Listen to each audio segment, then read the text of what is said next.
So this is a reminder, Class Connect sessions are recorded and distributed for learning purposes listed here. As always, be respectful, appropriate, and participate. Please do not share personal information for your own safety. All right, so at this point you should have your attendance ticket open. Again, if you just joined us in the live class, the ticket is in the chat box, the link to it, as well as the password, so get that open and ready to go. Remember, password is only in live class. All right, so if you're watching the recording, password is not in the recording. You'll need to come to live class to be able to do those tickets. And remember, they are 10% of your grade, so if you're never coming to classes, you're losing out on a lot of credit. Make sure you come to your classes. Yeah, Dolly, I actually have tutoring today. I have office hours at 2 o'clock, so if you can come to those, I can definitely help you out with the lab then. All right, I do have a class right after this class though, so I would love to help, but it's a little bit hard for me to do that right then. Okay, so here's my email, here's my phone number. Remember, you do get 5 attempts on every assignment, so if you don't do well, you can just redo it and do a better grade. Remind me again, do I penalize for turning things in late? Do I take points away from you for turning things in late? Awesome. No, yeah, not exactly. So if you have something that's late, just get it turned in so that you get your points. I definitely recommend don't turn everything in late, because then you're going to get to the last day of the quarter and you're going to be freaking out and there's not going to be much I can do to help you then. So don't let everything build up, but it's okay if you turn the occasional thing in late, you won't be penalized. So we are looking at forces and Newton's first law today, and we can see we'll talk about the second and third laws tomorrow, and on Friday we will have a lab that kind of goes over those and actually uses those 3 laws. Yeah, definitely, Kim. So important. It catches up on you really, really quickly, especially if you guys aren't familiar with our quarter system. You only have 10 weeks, and we're already in the second week, so it goes by quickly. So we are looking at Newton's 3 laws of motions. We're going to demonstrate those with a lab on a Friday, and we have already learned a little bit about acceleration. We're going to talk a little bit more about forces today. So our objective for today, we should be able to define force, describe the different types of forces, define inertia, and explain Newton's first law of motion. At the end of class, I will give you the link to the 2B quiz. Again, your attendance ticket will have all of the answers to the quiz.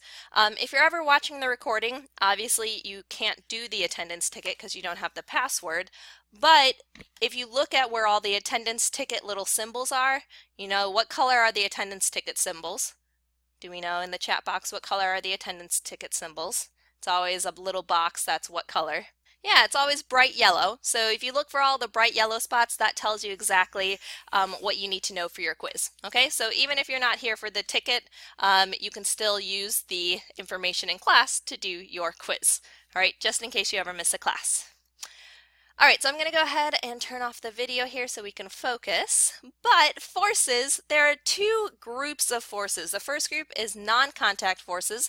Second group is contact forces. So underneath, what are the numbers for the quiz? I'm sorry, I don't know what you mean, Dolly. There's the link to the attendance ticket. Is that what you wanted? Let me know. Oh, we're working on the 2B quiz at the end of class. Maybe that's what you're asking. Okay, so non-contact forces, those include gravity, electric forces, magnetic forces, intermolecular forces, and nuclear forces. And then okay, Dolly, hold on. Just remind me about that question at the end of class and I'll get you an answer really fast, okay? Contact forces are going to include fluid, elastic, and friction forces. So remember, forces mean a push or a pull, right? And what forces do is they cause objects to accelerate. And remember, accelerating means that they change velocity, which means that either you're going to start moving. If we're starting to move, our velocity becomes what? If we're starting to move, our velocity is doing what? Thinking about how velocity changes when we accelerate. Whenever we start moving, the velocity is getting what? Yeah, it's increasing, right? It's getting faster, exactly. Same thing if we begin to move faster. Let's say we're already moving. Still, if we apply a force, like we step on the gas, we're going to start moving faster. What about slowing down? What's our velocity happening when we're slowing down? Our second velocity is going to be what compared to our first velocity? Yeah, it's going to be decreasing or getting smaller, exactly. Same thing, if it goes all the way down to 0, you're going to stop moving. But all of those are changes, and therefore all of those are types of acceleration. Smiley faces if that makes sense. All right, anytime we change velocity, that makes acceleration, that means acceleration's happening. Awesome. Now again, forces are what are going to make these types of acceleration situations happen. Now, a force only exists if there are two objects and those two objects somehow interact. So for example, one object is going to be doing the pushing and the other object is going to be the thing getting pushed. Okay, thumbs up if that makes sense. That's pretty self-explanatory, but we still got to define it, make sure we understand that. Good, good, good. Now again, there's going to be two major groups of forces. Non-contact forces, like they sound, happen without touching. So for example, if you jump, for a moment you are not touching Earth, but Earth is still pulling you down with what force? The force of what? You're not touching the Earth, but it's still pulling on you with what force? Yeah, the force of gravity, exactly. So gravity, electromagnetic forces, intermolecular forces, strong nuclear forces, these are all non-contact forces. They don't require objects to be touching. Now, contact forces, on the other hand, do occur with touching. So fluid forces, we'll take a look at what those are, as well as friction and elastic forces. Those are all going to be contact forces. Okay, so let's quickly go over the three contact forces. Again, fluid, friction, elastic. Fluid forces are going to be any substance that flows. Now here's the thing, guys, when we talk about fluids in physics, we don't just mean liquids, because even air can flow. And air is not a liquid, it's a what? Air is a what? Tell me in the chat box. Air is not a liquid, it is a... Yeah, it's a gas. So gases are still considered fluids. All right, so gases, oops, hold on. Gases and liquids both fall under this category, but fluids are going to push against objects as you're moving. So for example, all of my bikers out there, again, smiley face if you were one of the people that enjoy biking, there are a bunch of you. Okay, if you like to bike, you'll notice that when you're biking, the air kind of whips against you, and you can literally feel the air pushing against you. All right, so when that air pushes against you, you're getting some resistance from fluid forces. Okay, now friction forces are when we have surfaces in contact with each other. Oh no, Kim, that's so sad.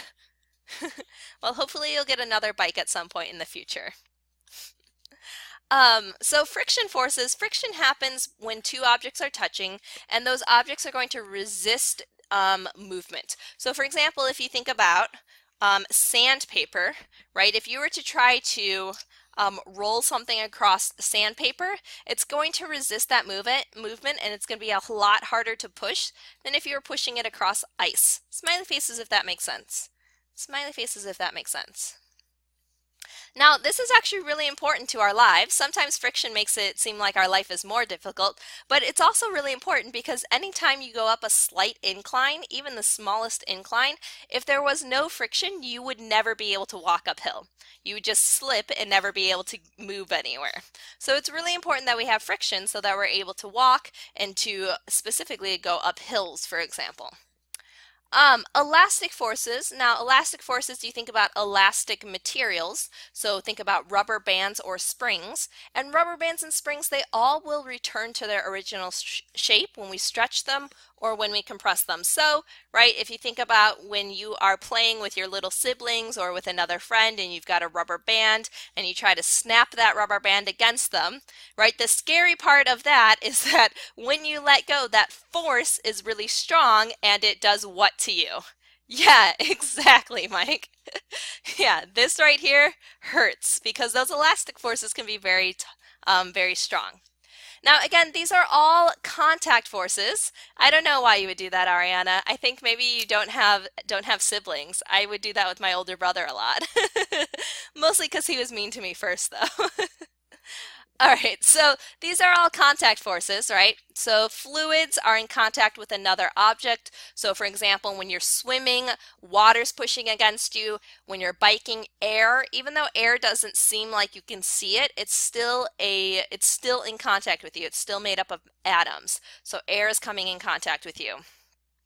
Um, Surfaces, right, for friction, surfaces are in contact with another object, and rubber bands are being stretched by another object. Okay, give me a LOL if you feel like you understand contact forces. Contact forces, these ones should be pretty obvious to us. Excellent. Right, Mike? Yeah. When you're a younger sibling, you know. You know. Oh no, that is not good, Kim. Yeah. If my daughter did that, I would definitely ground her as well. Mostly, I'm sure you weren't quite aware of the impact you were going to have, but yeah, those things can be dangerous. Okay, so non-contact forces, there are 4 of them that we're going to talk about. On here, we've got 2 of them. Stephen, make sure that you're using school-appropriate language. Appreciate it. So for non-contact forces, the first 2 we're going to talk about are gravity and electromagnetic forces. All right, so here's the thing, guys. Gravity acts between all objects, all objects. All right, guys, focus. Come back and focus. Now, this gravity is based on mass. Now, do you and I have mass? Shh. Do you and I have mass? Yeah, we all have mass, and therefore, we all actually have our own gravitational fields, which means that you are always attractive to the things around you. All right, so anytime you're feeling particularly unhappy, just remind yourself, I am made of mass, and therefore I am always attractive. All right, that's what I tell myself when I'm feeling particularly down. Okay, so really what this means though is you're always exerting gravity on others. But obviously we are not as big as the Earth, right? So is our force of gravity as strong as the Earth's force of gravity? What do we think? Tell me in the chat box. We're not nearly as big as the Earth. Yeah, no. So unfortunately you are attractive, but you're not quite as attractive as our Earth. Okay? So the more mass you are, though, the more gravitational field, more gravitational forces that you exert. Now, electromagnetic forces right here, these occur between 2 moving charged particles. So if you think about electricity, electricity is just moving electrons, moving charged particles. Smiley faces if that makes sense. Yes, here you go, Andres, 1 second. There you go. Okay, Steven, just give me a second and I'll help you out at the end of class. Just remind me at the end of class, okay? Just because I want to make sure we get through everything today. All right, this also is what keeps electrons near the nucleus. So you'll notice electrons are negatively charged and our nucleus has a bunch of positive charges. And we know that while likes repel, opposites do what? Likes repel, but opposites do what? What do you guys think? Tell me in the chat box. Yeah, opposites attract, exactly. So these particles, because they're oppositely charged, they are going to be attracted to each other. So again, this is a type of electromagnetic force. And the other interesting thing is that electrons, when they all spin the same way, these actually create magnetic fields. So magnetic fields are also related to electricity. Even though it might not seem like it, electricity and magnetism are really the same types of forces. They're just interacting with the world in a slightly different way. Yeah, exactly, just like magnets. All right, thumbs up if this makes sense. 2 moving charged particles, when we talk about charges, that is electromagnetic. Excellent, good. Okay, the other 2 non-contact forces are going to be the intermolecular forces and the strong nuclear force. So intermolecular forces are when we've got molecules that are attracted to each other. So if you think about water, water has really, really good surface tension. So how many of you guys have ever, for example, seen a bug just kind of relaxing on the surface of water? If you've seen a really tiny bug just kind of relaxing on the surface of water. Yeah, exactly. So this is because water has a really strong surface tension, meaning that the top of water has a lot of intermolecular forces that keep it kind of creating a really strong top layer. Yeah, so like spiders, for example, exactly. Now, what's happening here is that water is made up of hydrogens that are slightly positive and oxygens that are slightly negative. And so what happens here is these positive hydrogens, again, are going to be attracted to their opposites. So they're going to be attracted to those negative oxygens. And as we get these little attractions here, this begins to build stronger relationships between the water molecules, and therefore it's harder to break them apart, which is why we get good surface tension. The last type of non-contact force is going to be our strong nuclear force. So our strong nuclear force is what holds our nucleus of an atom together, and it prevents protons from repelling. Because remember, guys, opposites attract, but likes will do what? Opposite charges will attract, but like charges will do what? Tell me in the chat box. Opposites attract, but likes will. Yeah, exactly. Likes are going to repel. And what we can see here is a bunch of positive charges, which are all the same type of charge. So all of these positive protons all want to repel from each other. Now, if they're all repelling from each other, that's not good, because that can cause our nucleus to blow apart from itself, and that would be really, really bad, because that's basically how nuclear bombs happen, and we don't want that to happen. So instead, right, kaboom, exactly, Ariana. So instead, in the nucleus, we have little forces between the neutrons and the protons, called the strong nuclear force, and the neutrons, which are neutrally charged, help to kind of buffer all those positive charges and help to make sure that the nucleus stays together. Okay, once more, give me a smiley face if these two make sense. So intermolecular, think about in between molecules, right? It literally says it, in between molecules, intermolecular. Strong nuclear force, you should think about the nucleus. Okay, again, it literally says it in the name. Scientists aren't super creative with their names, so if you look at the names, it usually gives you a pretty big hint about what we're talking about.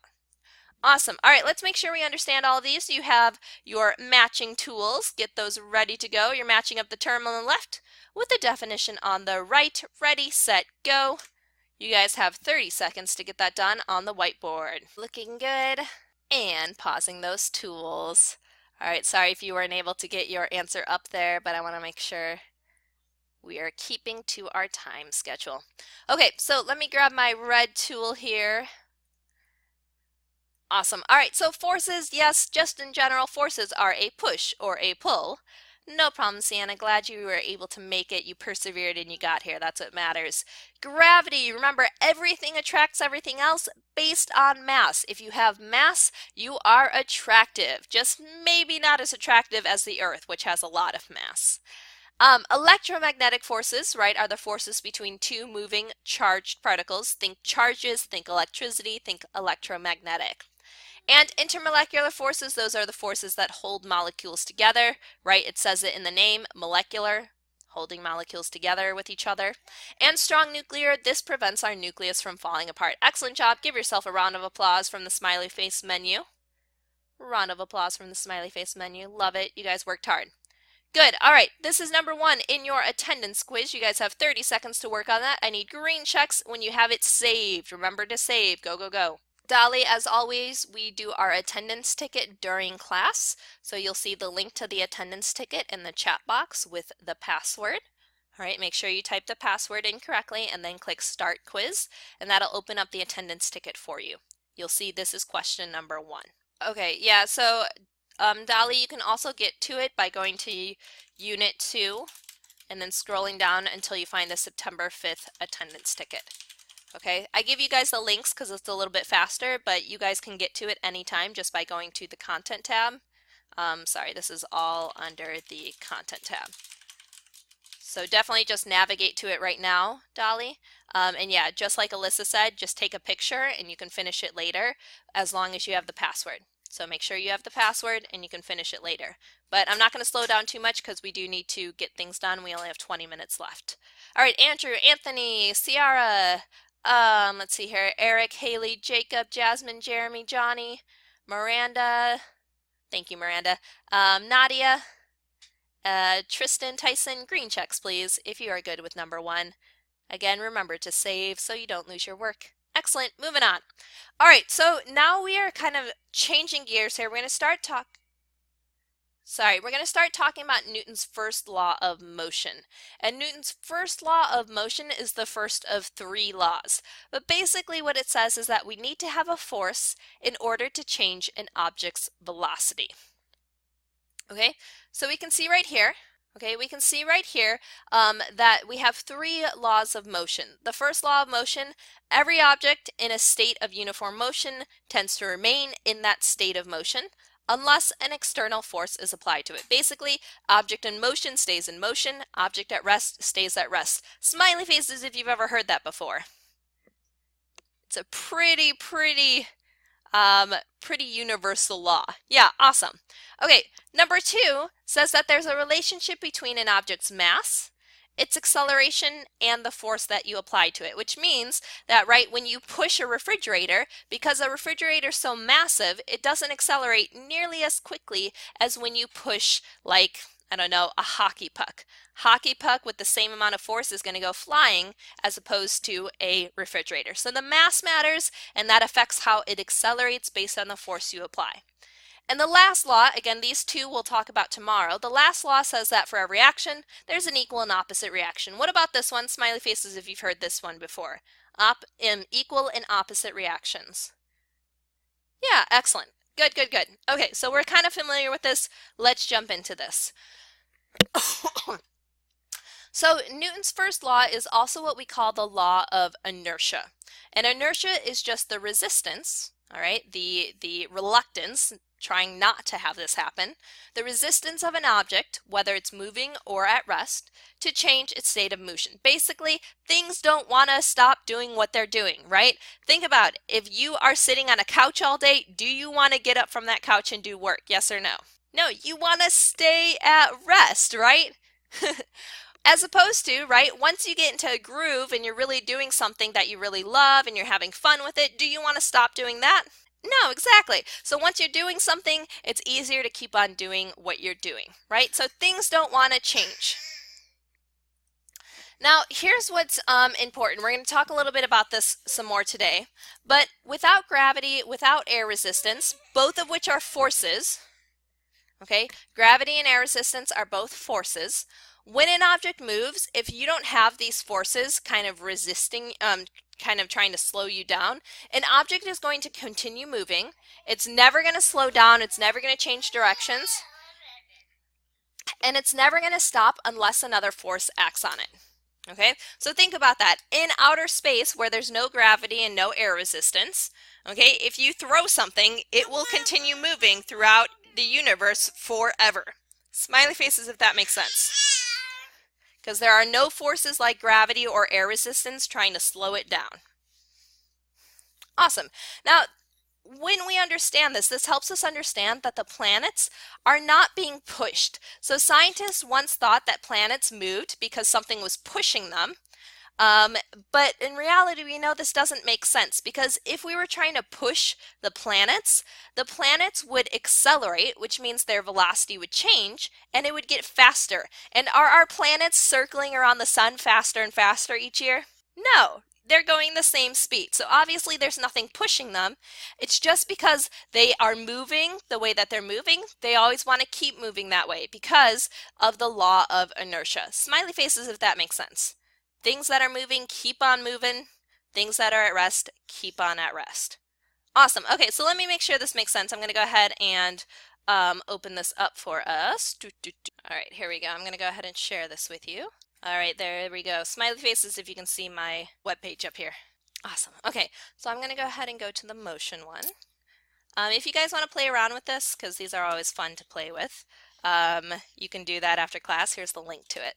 Okay, so I'm going to the motion one, and here's what we're going to do. We're going to go ahead and take a look at the speed here.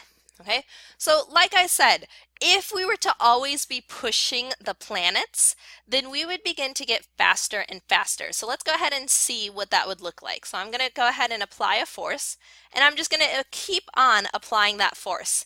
And take a look in the upper left. What's happening to the speed? What's happening to the speed in the upper left? Yeah, oh no, my guy died. Not really. Let me get something a little bit heavier. It's a little bit easier to see when he's a little heavier. All right. Oops. No, we have not done number 3 yet. Okay. Yeah, so we can see here, guys, even though I'm applying the same force the entire time, whenever you apply a force, you're going to get faster and faster and faster. Smiley faces if that makes sense based on what you see here. Excellent. Good, good, good. Okay, now, as opposed to, if we were to just push it once, So let's do a big push. Just push it once and then let go.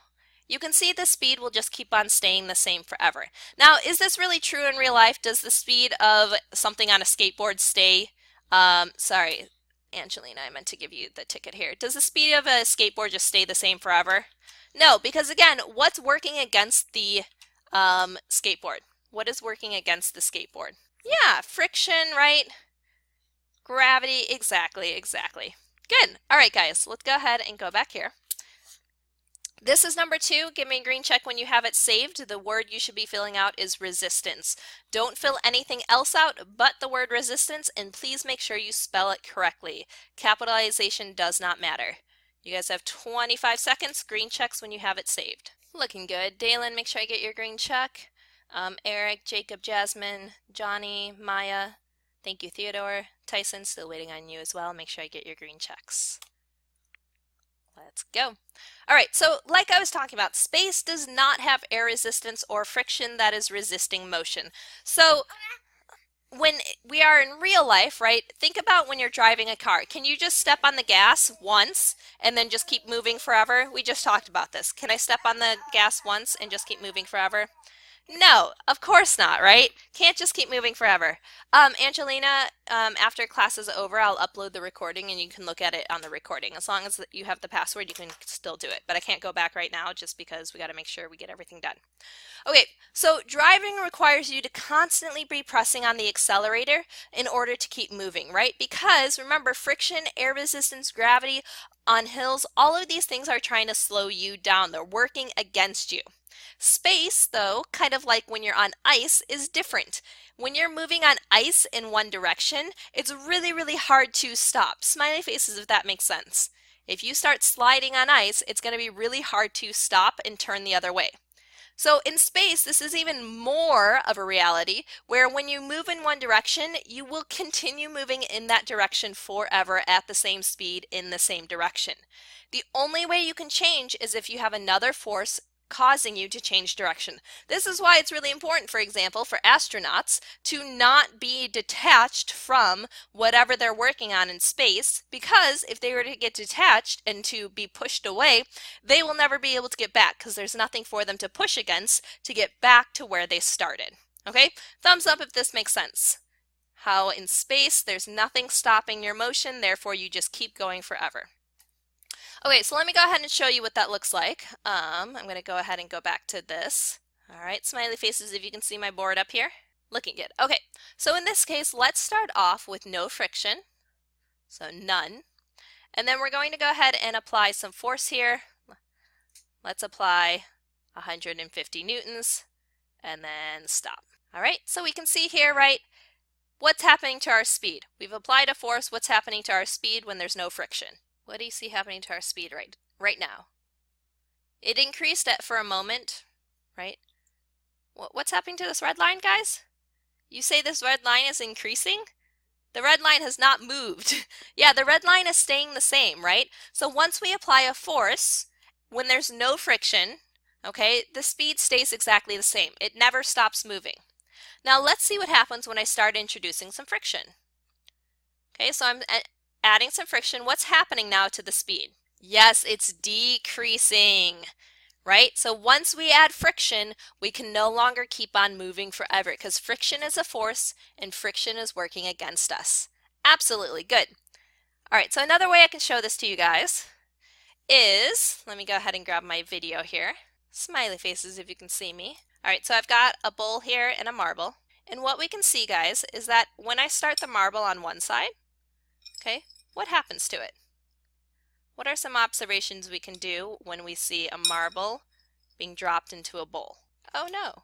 Yeah, it begins to slow down, right? So I actually greased the inside of this bowl with some oil, but it still slows down. There's still a little bit of friction that's going to slow down our marble, right?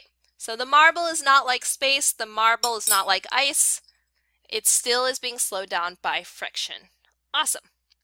Okay, so our last thing that we need to talk about is just, again, Newton's first law, let's break it down into two parts. The first part is that an object in motion stays in motion with constant velocity, which means the same speed, the same direction, because remember, velocity, direction matters, unless an outside force like you or like friction works against it. Sorry, smiley faces, guys, if that makes sense. Awesome. Okay, so this means that there's never going to be any acceleration. Remember, acceleration means a change in velocity. So if there's no acceleration, there's no change in velocity. It's not going to stop, it's not going to slow down, it's not going to speed up, it's not going to change directions. The other way to think about it, again, is an object at rest will stay at rest unless an outside force acts on it, right? So my marble is never going to move unless I force it to move. Okay, it's not going to start moving. So the way that we can think about this, guys, is with a penny, card, and a cup. Let me start my video here. Here we go. Smiley faces if you can see my cup here. Hey! Sorry, my daughter turned off the video. Okay, so on my cup I have a card and I have a penny.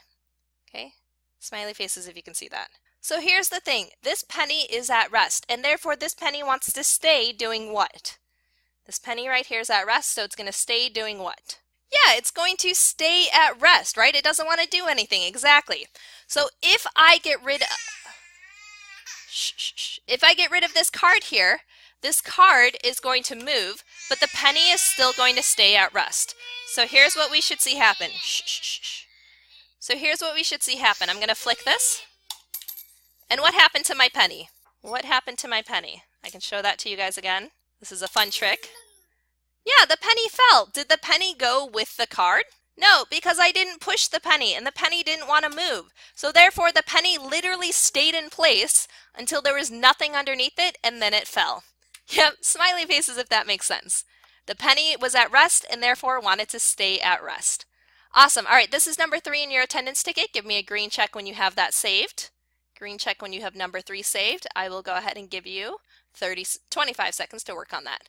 Fill it in with the word constant.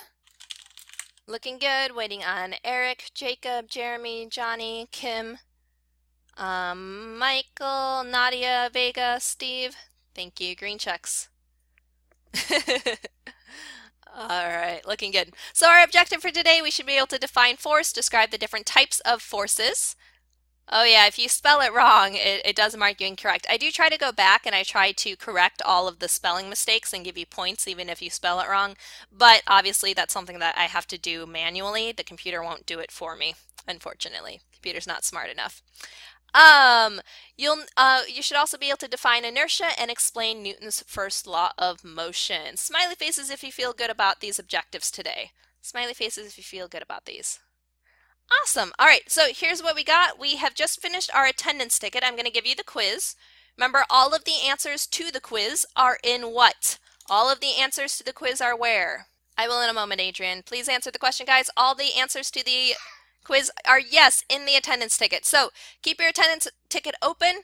Finish your quiz. It'll take you like a minute, and then go ahead and submit both of them.